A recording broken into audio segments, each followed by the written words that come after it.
Donc nous sommes en présence de Cayetano Espinosa, le directeur du court-métrage Ici, qui sera projeté dans le cadre du festival de cinéma documentaire organisé par l'Institut des Amériques et qui sera projeté donc le 10 octobre dans la soirée prévue pour les courts-métrages. Donc bonjour Cayetano, merci de te joindre à nous aujourd'hui. On voulait savoir déjà pour commencer si tu avais suivi une formation particulière qui t'aurait permis de t'approcher à ton sujet d'études. Alors moi j'ai fait une licence de cinéma à Nanterre, mais c'était théorique, il n'y avait presque pas de pratique ou d'enseignement technique par rapport au cinéma, c'était une approche historique. Mais par la suite j'ai fait un master en documentaire à Paris 7.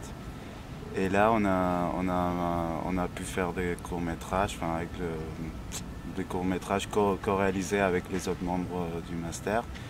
Et là j'ai un peu appris quoi, mais en fait j'ai appris en réalisant les deux films que j'ai réalisés, ma filmographie, c'est comme ça que j'ai appris à faire du cinéma. Et d'ailleurs je pense pas avoir... je pense que je suis toujours en apprentissage quoi. Ouais. Et qu'est-ce qui t'a poussé à aller filmer en Amazonie péruvienne? Quelle est l'histoire de ce court-métrage?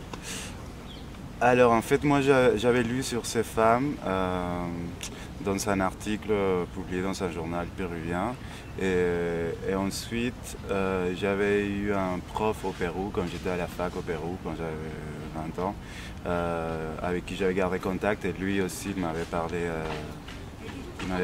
parlé d'elle parce qu'il avait travaillé directement avec elle. Parce qu'en fait, ces femmes-là, il faut savoir, c'est un peu les dernières d'une communauté qui s'appelle Isconawa, qui